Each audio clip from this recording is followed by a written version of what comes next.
Amahoro abe muri wowe uhisemo kureba iyi video. Harmageddon ni ijambo ryabaye gikwira rikoreshwa mu kuvuga intambara karundura izaheruka izindi ntambara zose. Iyi ntambara mu myigishirize y'amadini akomeye yo muri Amerika ikaba ishingiye kuri Isiraheli izarwana n'amahanga ashaka kuyirimbura mu rugamba ruzabera mu kibaya cya Megido mu majyaruguru ya Yerusalemu.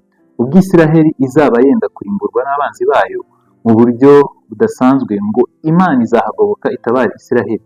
Iyi nyigisho irakomeye cyane ku buryo bivugwa ko ahanini politiki y'ububanyi n'amahanga ya Amerika mu burasirazuba bwo hagati ariyo yubakiyeho.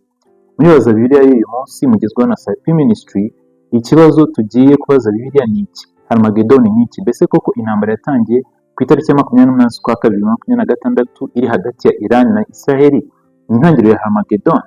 Impamvu y'iki kibazo ni uko mu bakristo ku isi ndetse no mu buyobozi bw'igisirikare cya Amerika ari kuvugwa amakuru ko iyi ari Harmageddon yatangiye, ku buryo umuyobozi w'igisirikare cya Amerika Secretary of Defense Pete Hegseth bashaka kumukoraho iperereza ko akwirakwiza inyigisho ko iyi ntambara bagomba kwirwana nka Harmageddon.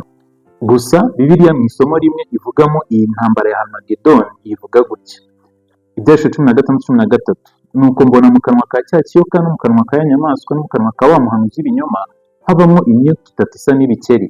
14, kuko ariyo myuka y'abadayimoni ikora ibitangaza igasanga abami bo mu isi yose ngo bahuruze kujya ku ntambara yo ku munsi ukomeye w'Imana ishobora byose. 16, ibateranyiriza ahantu mu Reheburayo hitwa Harmageddon.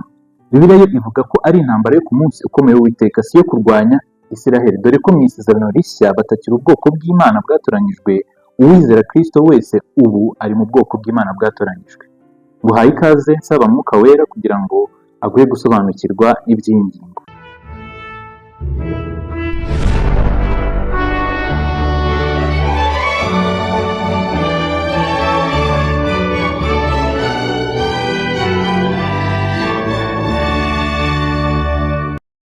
Harmageddon biva mu Giheburayo har Megiddo bisobanura umusozi wa Megido.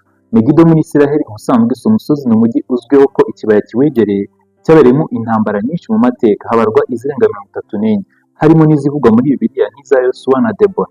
Ibi bituma iki kibaya cyitwa ahantu h'intambara, the place of battles, ku buryo Napoleon Bonaparte akibona bwa mbere ajya muri Palestine yavuze amagambo asa n'ubuhanuzi bw'ibyahishwe agira ati: ingabo z'isi zose zishobora guteranira muri iki kibaya kigari, nta handi hantu mu isi habereye intambara nka hano. Gusa Bibiliya yavuze ko ari ku musozi wa Megido atari mu kibaya cya Megido. Kuba uyu musozi utabaho bigaragaza ko iyi ari imvugoshusho atari intambara isanzwe nk'izindi za hano mu isi.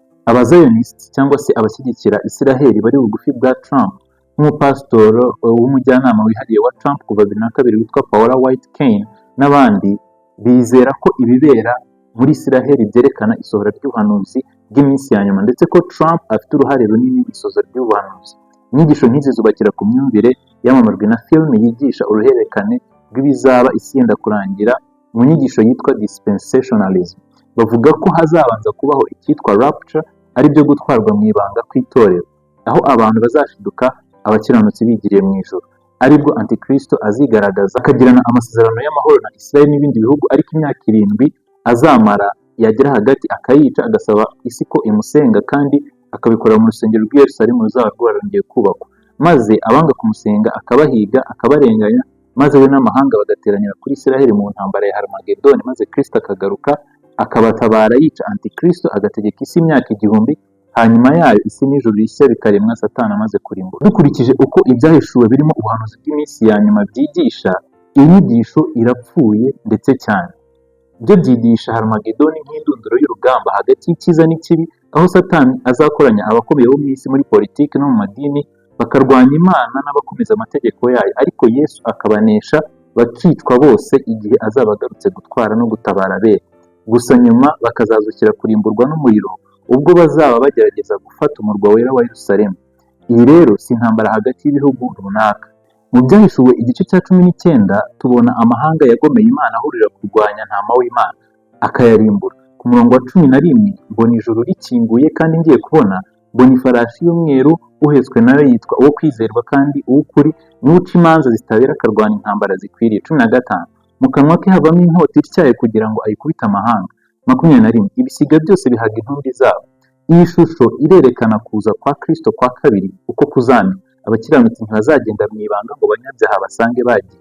Muri Matayo 24 Yesu yavuze ko intore zizakoranwa mu birere bine kandi abanyabyaha bazaba babireba, bazaboroga bicwe n'ubwiza bwe. Ku murongo wa 30 ubwo nibwo ikimenyetso cy'Umwana w'umuntu kizabonekera mu ijuru, n'amoko yose yo mu isi nibwo azaboroga abonye Umwana w'umuntu aje ku bicu byo mu ijuru afite ubushobozi n'ubwiza. Ubwa kabiri bwa Tesalonike 2:8 ho habivuga gutya: nibwo wa mugome azahishurwa, uwo Umwami Yesu azicisha umwuka uva mu kanwa ke akamutsembesha kuboneka ko kuza kwe. Abanyabyaha nibapfa Yesu aje, abakiranutsi bazajyanwa mu ijuru bamare imyaka 1000 Satani we abohewe mu isi yiswe ikuzimu, kuko nta muntu azaba afiteho kuyobya. Ibyahishuriwe 24. Mbona intebe z'ubwami, mbona abazicaraho bahabwa ubucamanza, kandi mbona imyuka y'abaciwe ibihanga babahura guhamya kwa Yesu, barazuka bimana na Kristo imyaka 1000. Umurongo wa 5. Noneho umuzuko wa mbere, abapfuye basigaye ntibazuka iyo myaka 1000 itarashira. Imyaka 1000 nishira, abakiranutsi bazamanurwa mu murwa Yerusalemu, nk'uko mu Byahishuriwe 21:2 habivuga. Ubwo nibwo hazabaho umuzuko wa kabiri w'abakiranirwa, Satani abakoranyirize gutera umurwa wera. Ibyahishuriwe 27. Iyo myaka 1000 nishira, Satani azabohorwa ava aho yari abohewe. 8. Azasohoka ajye kuyobya amahanga yo mu mfuruka enye z'isi, Gogi na Magogi, kugira ngo yakoranirize intambara. Umubare wabo ni nk'umusenyi wo ku nyanja. Bazazamuka bakwira isi yose, bagote amahema y'ingabo z'abera n'umurwa ukundwa. Umuriro uzamanuka uve mu ijuru ubatwike.